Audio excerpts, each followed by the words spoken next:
अब देखिए जरा, उसने प्लीड गिल्टी नहीं किया या प्लीड गिल्टी किया फिर भी आपने कन्विक्ट नहीं किया, तो आप ट्रायल की तरफ आगे बढ़ेंगे और सबसे पहला काम करेंगे प्रोसिक्यूशन एविडेंस लेने का। भाई वहीं से कहानी चालू होगी।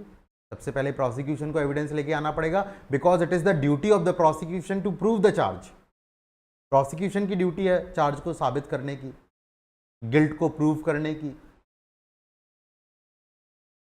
भाई जब वो अपना भार जो है पूरा कर चुके होंगे, उसके बाद में फिर आप जाएंगे किसकी तरफ? डिफेंस एविडेंस की तरफ। तो आप क्या करना चाह रहे हैं? प्रोसिक्यूशन का एविडेंस लेना चाह रहे हैं। प्रोसिक्यूशन का एविडेंस लेंगे तो ऑब्वियस सी बात है आप एक डेट डिसाइड करेंगे जिसको प्रोसिक्यूशन का एविडेंस लिया जाएगा, जिस डेट को। तो section 253 is all about it, date for prosecution evidence. कब होगा वो मैं आपको बता चुका हूं। If accused refuses to plead or does not plead or claims to be tried or is not convicted under section 250। सारी बातें वही है जो मैं अभी आपको बता चुका। भाई आप प्लीड ही नहीं करते हैं या रिफ्यूज करते हैं प्लीड करने से, या बोलते हैं कि मेरा तो ट्रायल होना चाहिए, या फिर आप गिल्टी प्ली तो करते हैं लेकिन आपको कन्विक्ट नहीं किया जाता है अंडर सेक्शन 252, जो कि जनरली नहीं किया जाता है, तो जज क्या करेगा? जज shall fix the date of examination of witness and may on application of the prosecution की एप्लीकेशन पे issue any process for compelling the attendance of any witness और प्रोडक्शन ऑफ एनी डॉक्यूमेंट और अदर थिंग। अगर prosecution चाहे किसी और witness को बुलाना चाह रहा है, उसकी अटेंडेंस को, किसी विटनेस की अटेंडेंस को, भाई उसको प्रोसिक्यूशन को पता है कि ये व्यक्ति ऐसे नहीं आएगा, इसको कोर्ट का जब तक समनिंग ऑर्डर नहीं जाएगा, this person will not come before the court for prosecution witness for the purpose of being a witness of prosecution. Then prosecution जो है वो एप्लीकेशन मूव करेगा कि भाई जो प्रोसेसेस हैं वो इशू करी जाएं, समन्स जारी किए जाएं, वारंट जारी किया जाए कि भाई इस विटनेस की जो अटेंडेंस है वो सिक्योर की जा सके या किसी डॉक्यूमेंट या चीज़ को कोर्ट के सामने प्रोड्यूस किया जा सके। ठीक है, लिख लीजिएगा इस बात को, बहुत आसान सी बात है, there is nothing much you have to be worried about. लिखिएगा जरा, if the accused does not plead guilty or pleads guilty, if he does not plead guilty or pleads guilty but court does not convict him,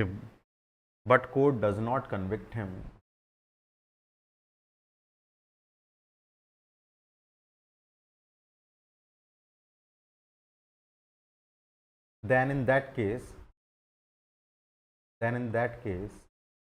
judge shall fix a date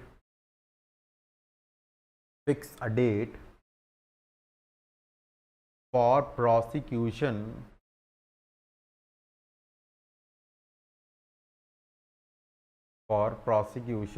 evidence. अब एक date क्यों fix की जा रही है? भाई उसने मना किया, आप तुरंत के तुरंत प्रोसिक्यूशन एविडेंस। भाई आप जो है समय देना चाहते हैं कि वो तैयारी करके आए और तैयारी से अपना सारा एविडेंस जो है वो लेकर के आए। आप नेसेसरली जज जो है प्रोसिक्यूशन को समय देना चाहता है एक पर्याप्त, जिस समय के अंदर वो क्या कर पाए, अपने एविडेंस को अच्छे से एकत्रित करके कोर्ट के सामने प्रस्तुत कर पाए। ठीक है, अब भाई डेट डिसाइड हो गई, डेट को क्या होगा? ऑब्वियस सी बात है, फिक्स डेट जो दी गई है उसको एविडेंस लाना स्टार्ट कर दिया जाएगा। जो भी प्रोसिक्यूशन स्टोरी को सपोर्ट करने वाले एविडेंस होंगे, जो सपोर्टिंग एविडेंस है प्रोसिक्यूशन स्टोरी के, वो सारे के सारे कोर्ट के सामने प्रस्तुत किए जाएंगे। ठीक है, बहुत आसान सी बात है। इसमें एक चीज़ थोड़ी सी नई जोड़ी गई है, उन एक क्या दो चीज़ें नई जोड़ी गई हैं, उन दोनों चीज़ों को हम देख लेते हैं। On the date so fixed the जज shall proceed to take all such evidence as may be produced in support of the prosecution. जो भी सपोर्ट प्रोसिक्यूशन के सपोर्ट में एविडेंसेस दिए जाएंगे, उन सभी को जो जज है वो लेगा। Provided that the evidence of a witness under this subsection may be recorded by audio video electronic. अब आप विटनेस हो, गवाही दे रहे हो, तो आपकी गवाही को जो है रिकॉर्ड भी किया जाएगा। उससे ऑडियो वीडियो, भाई कैमरा लगा दिया, आपकी टेस्टिमनी को रिकॉर्ड किया जा सकता है। ठीक है, नेक्स्ट, तो ये एक नई चीज़ है कि ऑडियो वीडियो इलेक्ट्रॉनिक मीन्स से रिकॉर्ड करना।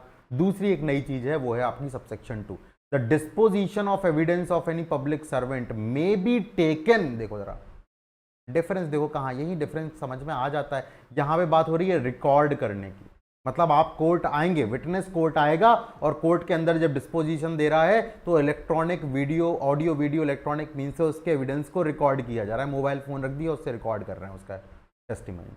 यहां पर बोला गया मे be taken through audio video electronic mean. Public servant साहब अपने ऑफिस में ही हैं, वहीं पर अपने लैपटॉप को ओपन किया और वहां ही से वीसी के थ्रू कोर्ट से कनेक्ट हो गए और उसी वीसी के थ्रू, उसी ऑडियो वीडियो इलेक्ट्रॉनिक मींस के थ्रू उनके डिस्पोजिशन को रिकॉर्ड कर लिया जाएगा। रिकॉर्ड करने का मतलब कैमरा खोल के recording, taken, it will be taken. ठीक है, बात समझ आ गई नहीं आई? एक नई चीज है। ठीक है, पब्लिक सर्वेंट भाई बहुत काम होंगे उनको, बार बार क्यों परेशान करना, हर बार एसपी साहब को, कलेक्टर साहब को क्यों बुलाओ कोर्ट में। उनको वीसी के थ्रू जो है अपीयर होने के लिए आप बोल सकते हैं, उनके एविडेंस को ऐसे रिकॉर्ड किया जा सकता है। इज दिस क्लियर और नॉट?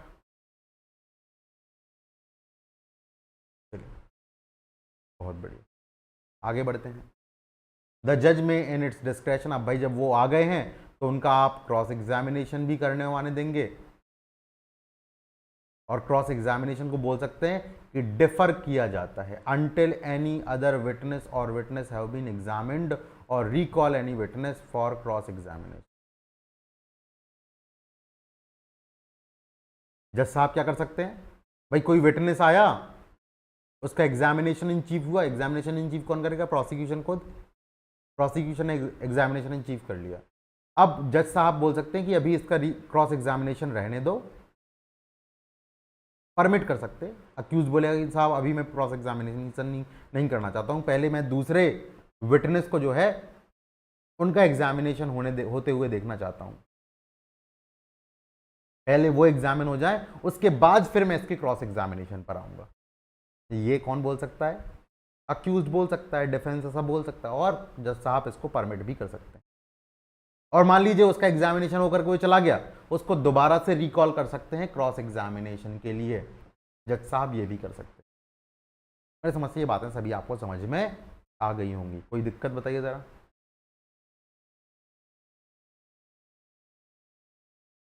अब देखिए, प्रोसिक्यूशन को ये बड़ा जरूरी है कि आप आपके सारे मटेरियल विटनेसेस को एग्जामिन कर लें,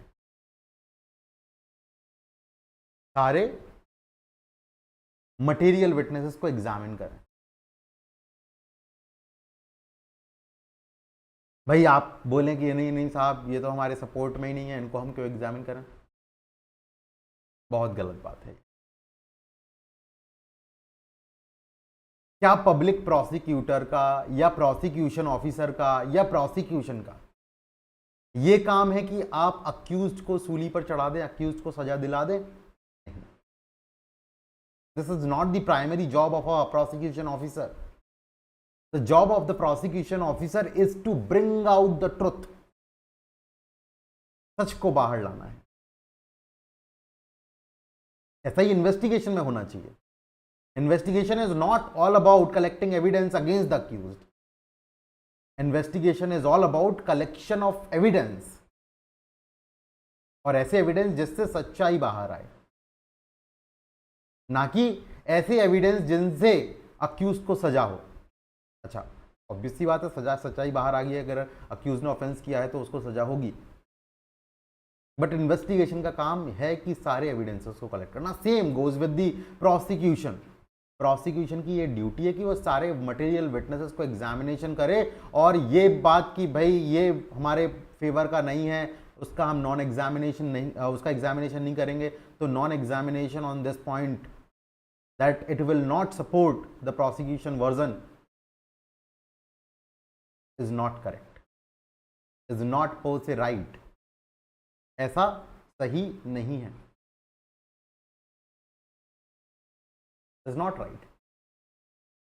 आपको सारे विटनेसेस को, मटेरियल विटनेसेस को एग्जामिन करना पड़ेगा, क्योंकि ये आपकी ड्यूटी है कि आप सच्चाई को बाहर लेकर के आए। This is the duty. मुझे याद है एक पेपर की कटिंग अभी कुछ टाइम पहले आई थी in central academy of police training Bhopal, CAPT Bhopal. वहाँ पर अभी न्यूली रिक्रूटेड ADPOs की ट्रेनिंग चल रही थी।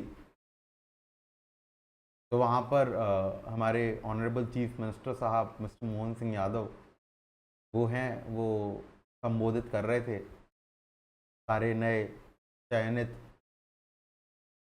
लोक अभियोजकों को, और वहाँ पर वो बोलते हैं कि आपकी ड्यूटी होनी चाहिए कि ज़्यादा से ज़्यादा कड़ी से कड़ी सज़ा जो है अक्यूज्ड को दिलाएं। हाँ, ये ड्यूटी है, but it is not the primarily duty. Primary duty ये नहीं है। The primary and the foremost duty of the prosecution officer is to bring out the truth. Conviction rate achieve करना नहीं कि हमने 10 लोगों को कन्विक्ट करा दिया, 10 लोगों को सजा दिला दी 1 महीने के अंदर। This is not the task of the prosecution officer. The prosecution officer is burden with the duty to bring out the truth. ठीक है? So you have to examine all the material witnesses which are there. आ रही है बात समझ? Is this clear or not? बताइए जरा। बिल्कुल, चलिए जरा लिखिए, इसी में लिखिएगा 254 में, एविडेंस फॉर प्रोसिक्यूशन। जज shall take all the evidence on the date fixed.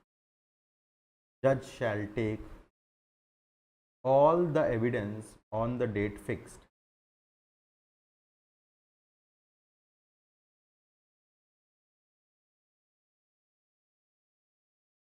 The evidence of any witness may be recorded by electronic means, may be recorded by audio, video, electronic means। लिख लीजिए, audio, video, electronic means।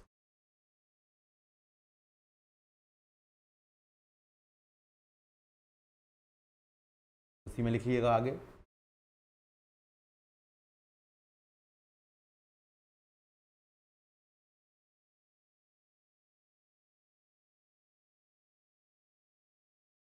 The disposition of any public servant may be taken through, the disposition of any public servant may be taken through audio, video means without, audio, video means without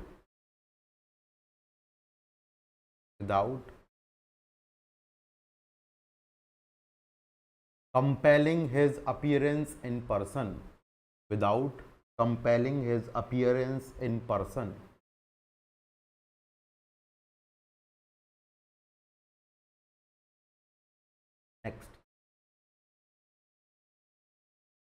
next point लिखिए। जज में permit cross examination of witness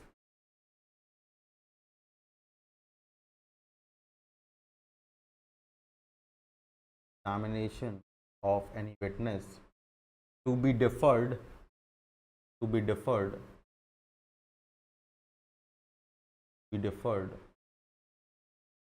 until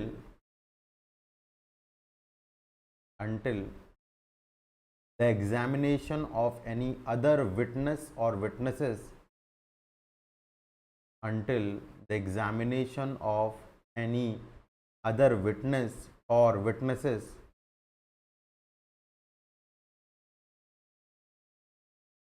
is complete, till the examination of any other witness और witnesses is complete. और court में permit, और court में permit recalling any witnesses, recalling any witness, sorry, recalling any witness,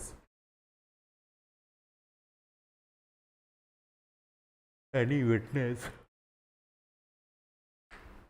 for further cross examination, for further cross examination,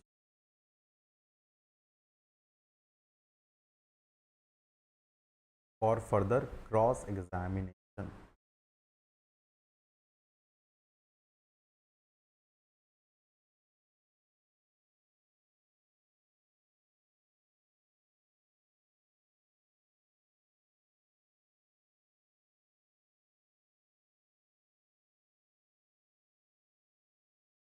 further cross exam, ठीक है। चलिए आगे लिखिएगा पैरा चेंज करके। At this stage, at this stage it is necessary on the part of the prosecution, on the part of the prosecution,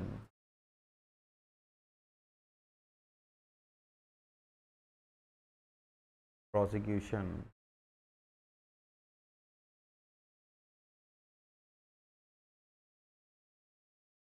part of the prosecution to examine all material witnesses, to examine all material witnesses,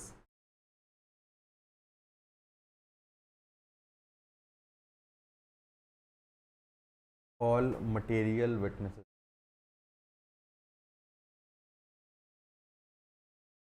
otherwise there can be prejudice to accused, otherwise there can be prejudice to accused,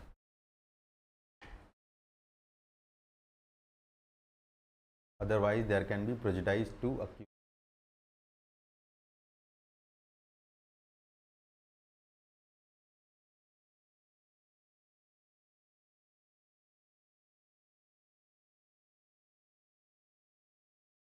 Prejudice to accused, ठीक है, लिखिएगा।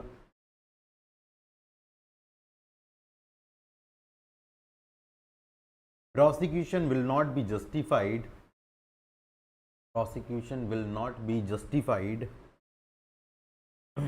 in prosecution will not be justified in non-examination, in non-examination of witness, non-examination of witness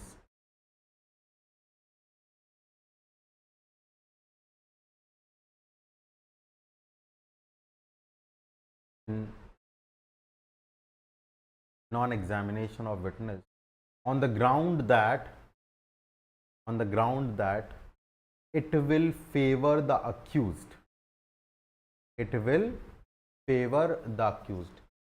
आप इस ground पे नहीं बोलेंगे witness के लिए कि भाई हम इस विटनेस को इसलिए नहीं लेके आ रहे हैं क्योंकि ये अक्यूज को फेवर करेगा। अरे करेगा तो करेगा, लेकर तो आओ आप, लेकर के तो आओ आप उसे, सारे विटनेसेस को, सारे मटेरियल विटनेस को एग्जामिन करने का मतलब यही है। It will favour the accuse, para change करिएगा। The task of the prosecution is to look for truth,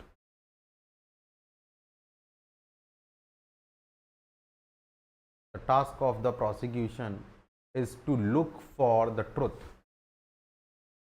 is to look for the truth and bring before court, and bring before court, bring before court, before court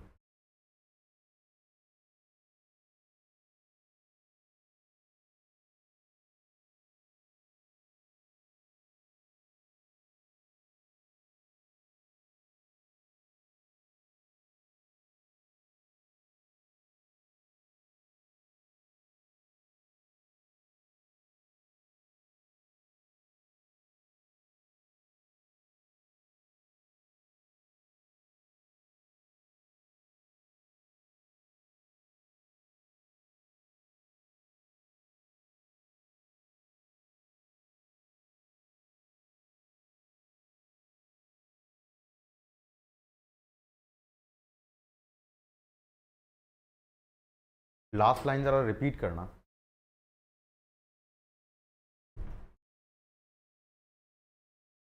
last line.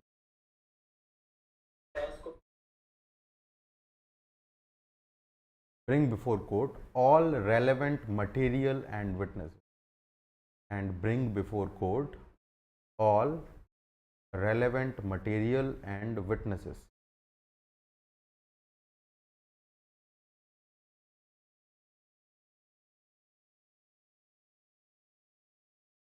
Material and relevant material and full stop. आगे लिखिएगा, if prosecution does not examine witnesses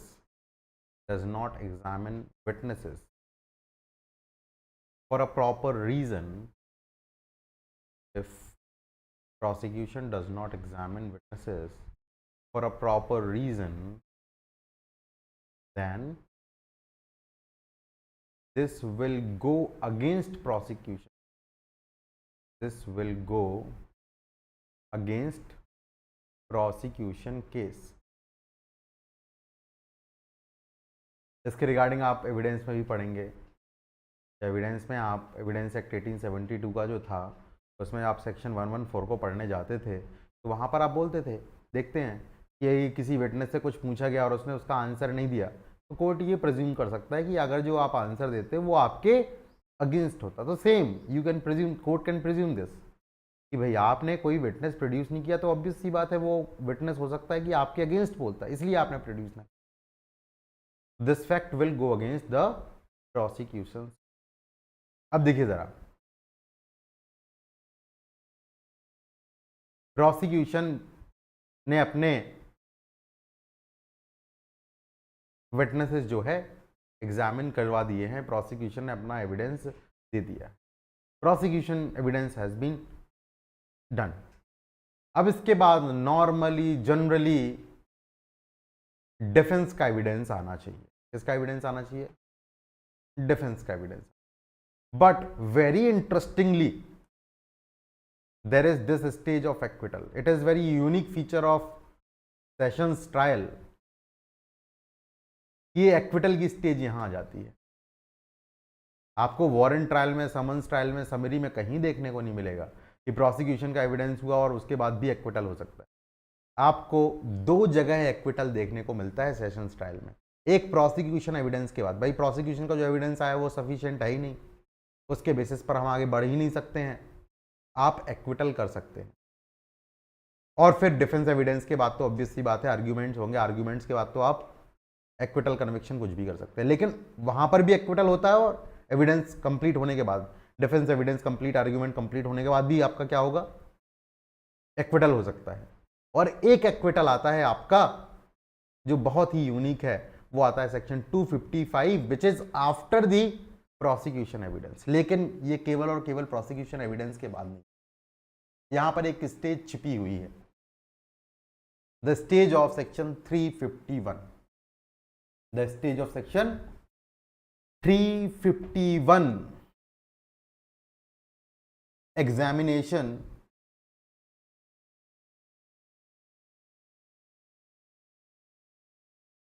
नहीं है। चलो ठीक है, जितना ले पाते हो क्लास तो उतना ले लेते हैं। अभी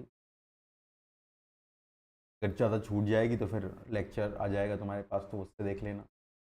बाकी ज़्यादा नहीं बचा है अभी, हम केवल आर्ग्यूमेंट्स और देखें, आर्ग्यूमेंट्स तक नहीं, केवल एक्विटल को ही पढ़ेंगे। डिफेंस एविडेंस को आज नहीं पढ़ेंगे, डिफेंस एविडेंस को हम कल पढ़ेंगे। तो देखिए हो क्या रहा है, मैंने बोला कि एग्जामिनेशन जो है किया जाएगा अक्यूज्ड का, 351 की स्टेज वाला। देखो 351 की स्टेज यहां पर ही आ जाएगी। 351 की स्टेज आती है कहां पर? प्रोसिक्यूशन एविडेंस के बाद और डिफेंस एविडेंस से पहले, after PE before DE. Defence evidence के पहले और प्रोसिक्यूशन एविडेंस के बाद। तो देखो प्रोसिक्यूशन एविडेंस हो गया तो इसके बाद आपकी 351 की स्टेज आ जाएगी। 351 सबसेक्शन 1 क्लॉज बी, वो स्टेज यहां पर जाएगी। आप एग्जामिनेशन करेंगे किसका? अक्यूज्ड का एग्जामिनेशन करेंगे। ये ओथ पर नहीं होता है, it is not on oath.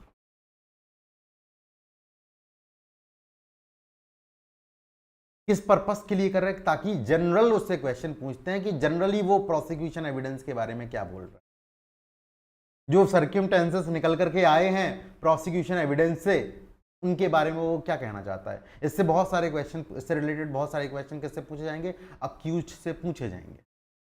अब इसके लिए क्वेश्चंस की जरूरत पड़ेगी। कौन कौन से क्वेश्चन? तो कोर्ट तो है ही क्वेश्चंस पूछने के लिए। इसमें अक्यूज्ड का जो एडवोकेट है और जो प्रोसिक्यूशन की तरफ से प्रोसिक्यूशन ऑफिसर है, वो लोग भी आएंगे, वो लोग भी बताएंगे साहब ये क्वेश्चन और पूछिए।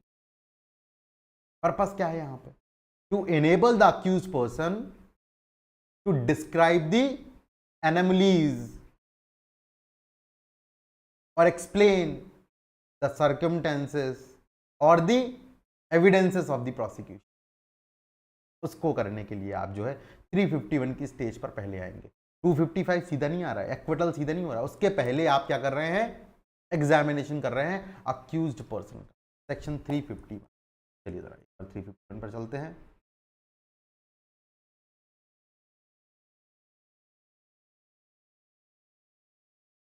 In every inquiry, trial, for the purpose of enabling, ध्यान से समझिएगा जरा, पर्पस क्या है? देखिए पर्पस लिखा हुआ है, for the purpose of enabling the accused personally to explain any circumstances appearing in the evidence against him। जो भी एविडेंस उसके अगेंस्ट अपीयर हो रहा है उसको एक्सप्लेन करने के लिए, पर्सनली एक्सप्लेन करने के लिए उसको एक अपॉर्चुनिटी देना, उसको इनेबल करना, ये पर्पस है हमारा। द कोर्ट शैल जरूरी है, देखो कंपलसरी है। कब कंपलसरी है? After the witnesses for the prosecution have been examined, after prosecution witness examined and before किसके पहले? Before he is called on for his defence evidence के पहले। क्वेश्चन हिम जनरली, देखो जरा, जनरली ऑन द, कोई special अलग से question से नहीं पूछ रहे, जनरली उससे क्या क्वेश्चंस हैं वो जो है पूछे जाएंगे जनरली। आ रही है बात समझ? 351 सबसेक्शन 1 क्लॉज बी, सबसे important, no oath shall be administered to the accused when he is examined under subsection 1। Subsection 1 में 2 एग्जामिनेशन है, मैं बता दूंगा अभी हमने बी देखा है। आप देखो ए को, देखो ए जो है वो आपका कोर्ट के पास पावर दे दी है कि कोर्ट कभी भी किसी भी स्टेज पर कुछ भी बिना किसी प्रीवियस वार्निंग के जो भी ठीक समझे अक्यूज्ड से पूछ सकता है, कभी भी पावर है, वो डिस्क्रिशनरी पावर है कोर्ट की। लेकिन यहां पर कोर्ट की ड्यूटी है, प्रोसिक्यूशन एविडेंस हो गया है, डिफेंस एविडेंस के आने से पहले आपको जो है जनरली केस के लिए एग्जामिनेशन करना है अक्यूज्ड का, एग्जामिनेशन ऑफ अक्यूज। देखो जरा सबसेक्शन 1 किसके बारे में? May at any stage without previous warning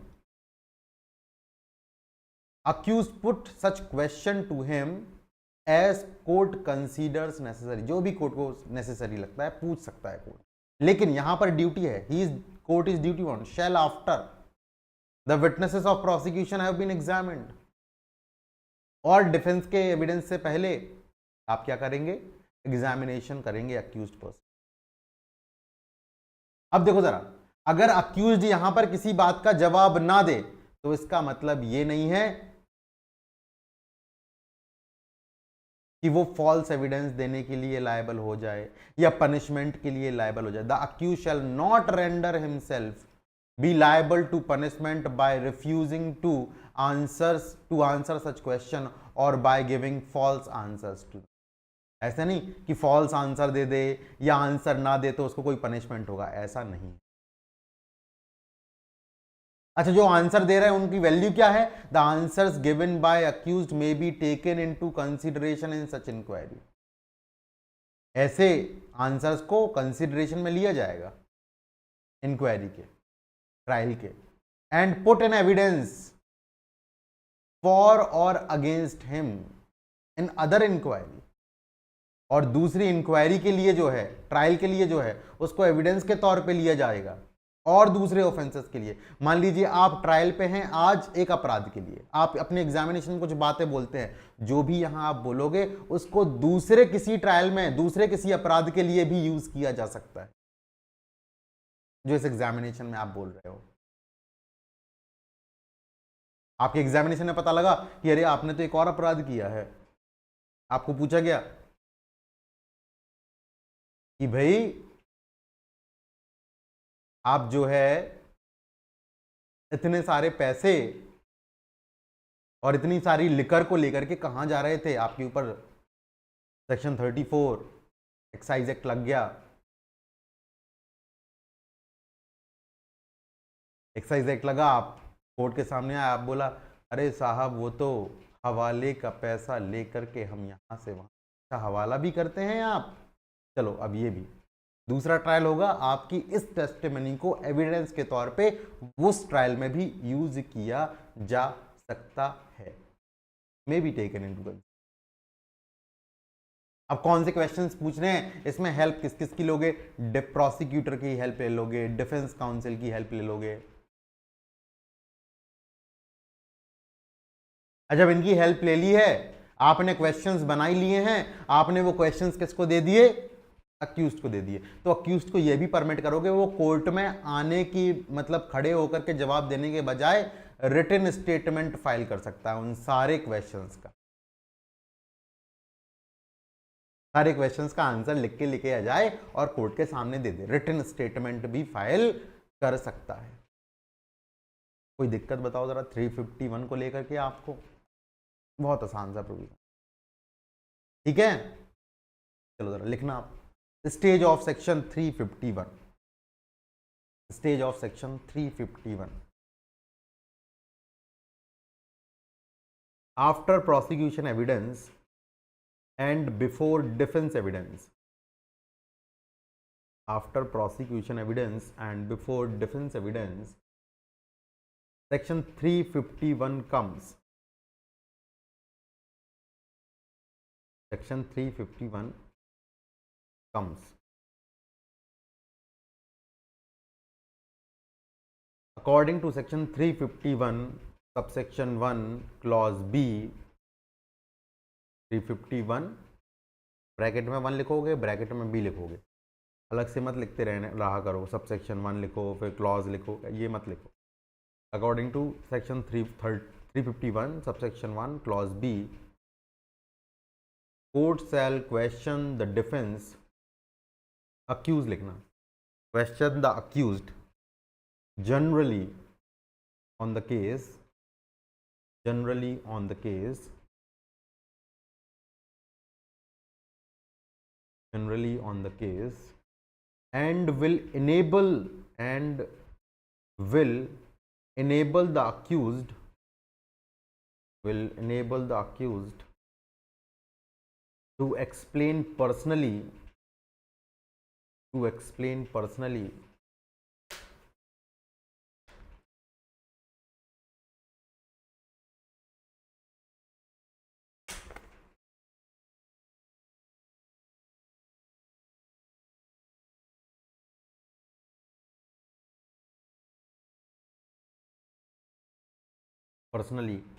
any circumstances in prosecution evidence,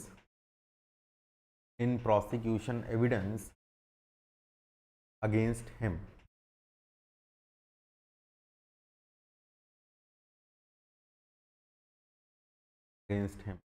full stop. He can point out discrepancies or anomalies in prosecution evidence.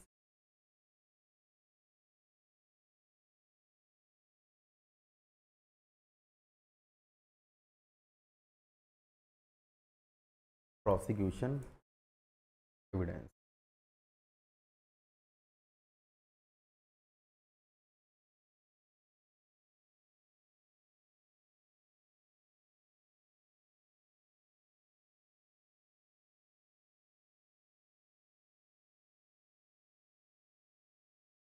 Prosecution. No oath will be administered to the accused. No oath will be administered to the accused. ठीक है, question है ये, बहुत आता है। Oath दिलवाई जाएगी कि नहीं दिलवाई जाएगी, बहुत मुश्किल। जैसा आपका 184 के स्टेटमेंट्स को रिकॉर्ड करने के लिए हो जाता है कि 184 क्यों, 183 होगा मेरे समझ।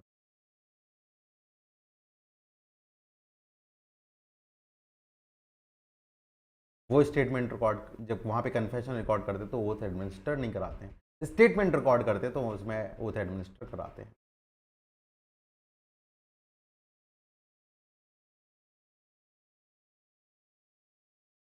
No oath will be administered to the accused because he is not being examined as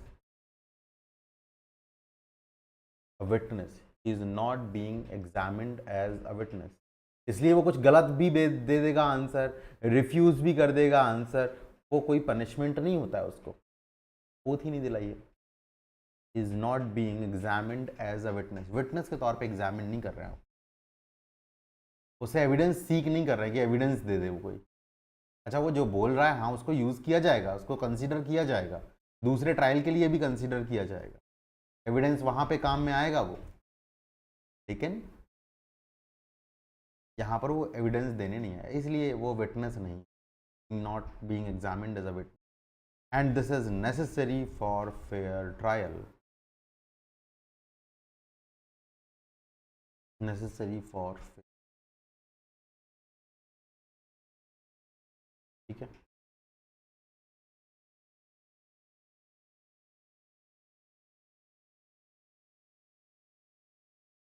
अब देखिए, प्रोसिक्यूशन ने एविडेंस दे दिया, आपने एक्यूज का एग्जामिनेशन कर ही लिया, डिफेंस एविडेंस पे जाने से पहले आपको लगता है ये जो प्रोसिक्यूशन एविडेंस आया है उससे कोई भी एविडेंस नहीं है, देयर इज नो एविडेंस जिससे ये पता लगे कि अक्यूज्ड ने ऑफेंस कमिट किया है, there is no evidence at all. No evidence का मतलब ये नहीं कि कोई एविडेंस ही नहीं है, एविडेंस तो इसी बात हो सकता है। नो एविडेंस का मतलब है इनसफिशिएंट एविडेंस है, सफिशिएंट एविडेंस नहीं है, इनसफिशिएंट एविडेंस, जिससे ये पता लगे कि अक्यूज ने कोई ऑफेंस कमिट किया। तो कोर्ट बिना डिफेंस एविडेंस के, बिना डिफेंस में एंटर करे एक्विटल का ऑर्डर रिकॉर्ड कर सकता है, दैट इज सेक्शन 5। ठीक है, देखो जरा क्या लिखा हुआ है। If after taking evidence of prosecution, examining the accused and hearing the prosecution and defence on the point, आपने एविडेंस को ले लिया, एक्यूज को एग्जामिन भी कर लिया, अब एक्विटल किया जाए नहीं किया जाए इस पॉइंट पे प्रोसिक्यूशन और डिफेंस दोनों को सुन लिया। जज को लगता है there is no evidence that accused committed the offence, कोई एविडेंस ही नहीं है जिससे ये लगे कि अक्यूज ने ऑफेंस किया, जज shall record an order of acquittal. No evidence का मैंने मतलब बताया आपको, इनसफिशिएंट एविडेंस। ठीक है, लिख लेना जरा, after prosecution evidence, PE short में लिख सकते हो, and examination of accused under section 351 and hearing prosecution and defense,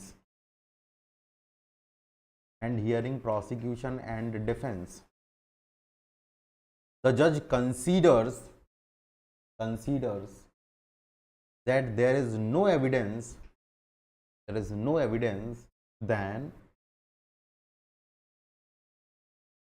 then the judge shall judge shall order, लिखना order मत लिख, या रिकॉर्ड लिख लो, record an order of acquittal, record an order of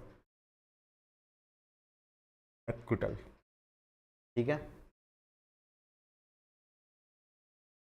लिख लेना यहाँ पे in section 255 no evidence means insufficient evidence.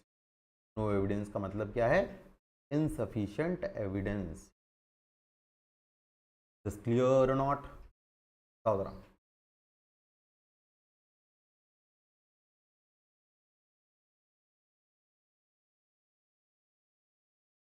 Insufficient, ठीक है।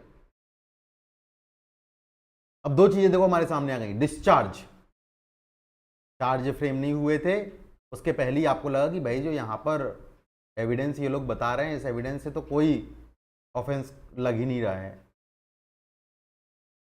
तो आपने क्या कर दिया? डिस्चार्ज कर दिया।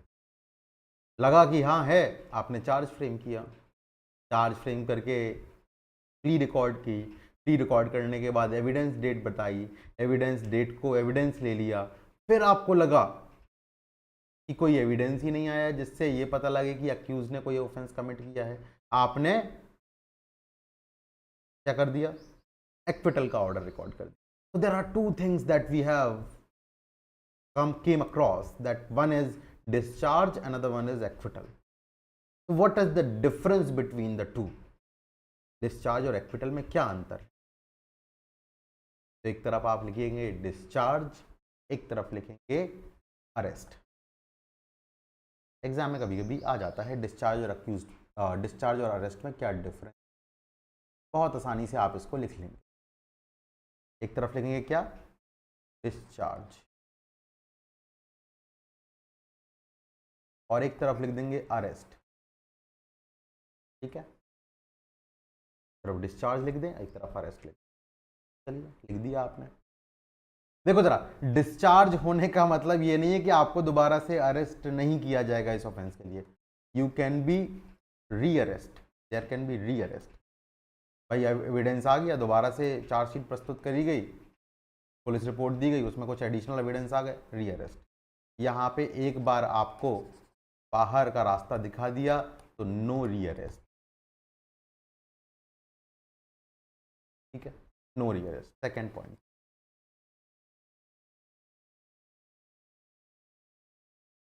लिख लेना, when a magistrate proceeds with less serious offense,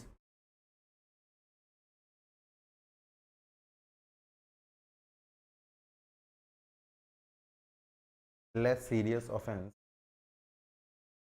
it amounts to a discharge of graver charge, it amounts to discharge of graver charge। बहुत बड़े बड़े चार्ज लग गए, छोटे चीज़ के साथ में मैजिस्ट्रेट साहब देख लेंगे, बड़ी चीज़ को तो नहीं देख पाएंगे, तो बड़ी चीज़ का जो अपराध होगा, बड़े चीज़ का जो बड़े ऑफेंस का जो चार्ज होगा वो डिस्चार्ज, उसके लिए डिस्चार्ज मानेंगे। और उसके लिए कौन कमिट किया जाएगा, किसको कमिट किया जाएगा? उसके लिए जो है सेशन जज साहब के पास में चली जाएगी। And the accused can be directed to be committed graver charge, and the accused can be directed to be committed, accused can be directed to be committed। Arrest में लिखना आप, it may result from absence of complainant। देखेंगे अभी हम warrant summons case में जब जाएंगे देखेंगे, वारंट केसेस में देखेंगे कंप्लेनेंट आया ही नहीं आया, तो फिर वहाँ पर कभी कभी हम एक्विटल रिकॉर्ड कर देते हैं। कंप्लेनेंट में result from absence of complainant, or withdrawal करा था अभी आपने, कुछ चार्जेस का विदड्रॉल करा था, अगर आपको याद आ रहा है ना, 247, अगर आपको याद आ रहा है, वहाँ पर हमने कुछ चार्जेस को विदड्रॉ कर लिया था, तो रिमेनिंग चार्जेस के लिए विदड्रॉल, वो एक्विटल कहला रहा था, विदड्रॉल ऑफ चार्जेस और कंपाउंडिंग ऑफ एन ऑफेंस, और compounding of an offence.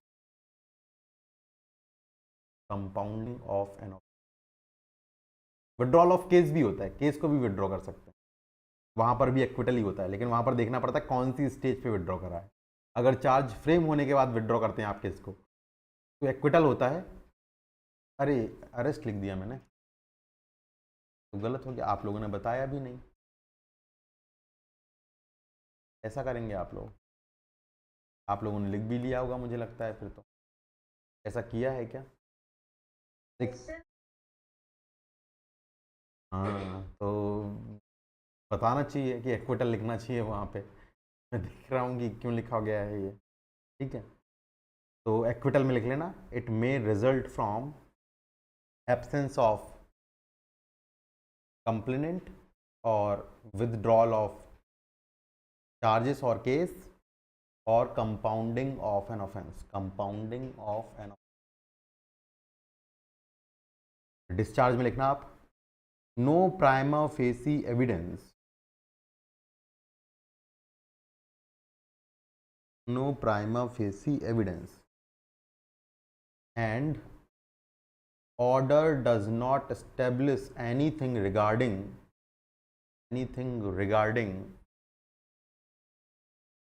guilt of the accused, regarding guilt of the।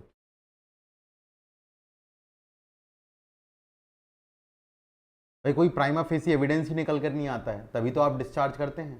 Prima facie कुछ समझ में नहीं आ रहा है एविडेंस, आपने डिस्चार्ज कर दिया, एविडेंस लिया तो नहीं, बस ये देखा प्राइमा फेसी एविडेंस बन रहा है या नहीं बन रहा है। और जो ऑर्डर होता है डिस्चार्ज का, क्या उसमें ये लिखते हैं कि अक्यूज गिल्टी है कि नहीं गिल्ट? कुछ नहीं लिखना है आपको, तो वही लिखा है हमने कि it does not establish anything regarding guilt of accuse. लेकिन क्या एक्विटल में ऐसा होगा? नहीं, एक्विटल तो जो है पूरा का पूरा जुडिशियल डिसीजन के बाद ही निकल करके आता है। आपने एविडेंस ले लिया, प्रोसिक्यूशन का एविडेंस ले लिया, डिफेंस का एविडेंस ले लिया, हालांकि यहाँ पर नहीं लिया, सेशन ट्रायल में एक अलग स्टेज है एक्विटल की, लेकिन फिर भी प्रोसिक्यूशन का एविडेंस तो लिया, उसको तो कंसीडर किया। ठीक है, लिख लेना, एक्विटल में लिखना, order of acquittal is judicial decision after full inquiry, order of acquittal is judicial decision after full inquiry establishing innocence, establishing innocence,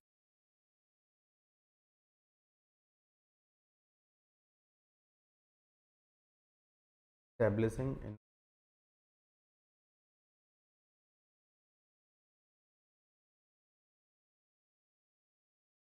discharge में लिखिएगा फिर लास्ट पॉइंट बिल्कुल। अब देखो जरा, डिस्चार्ज में प्रेस प्रोसीडिंग्स आपके अगेंस्ट फिर से स्टार्ट हो सकती हैं सेम फैक्ट्स के ऊपर, लेकिन एक्विटल एक बार हो गया, आपके ऊपर दोबारा से केस नहीं किया जाएगा on the same set of facts. Double jeopardy बोलते हैं हम, the rule of double jeopardy. ठीक है, लिख लीजिएगा डिस्चार्ज में, it does not bar, discharge में लिखिएगा, it does not bar institution of press proceedings, institution of press proceedings, institution of press proceedings। Acquittal में लिख लीजिएगा, it bars second trial, second trial on same facts, on same facts,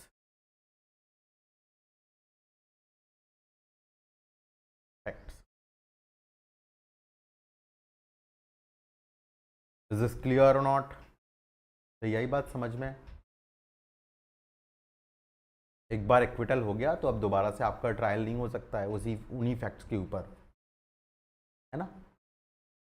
तो ये जो है अभी तक हमने डिस्चार्ज एक्विटल का डिफरेंस समझ लिया है। प्रोसिक्यूशन एविडेंस आ गया है, प्रोसिक्यूशन एविडेंस के बाद एक्विटल हो सकता है, वो हमने देख लिया।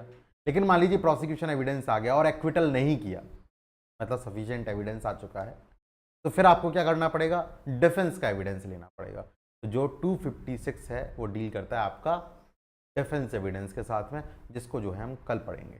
ठीक है, आज के लिए इतना ही रखते हैं, बाकी अगर कोई डाउट हो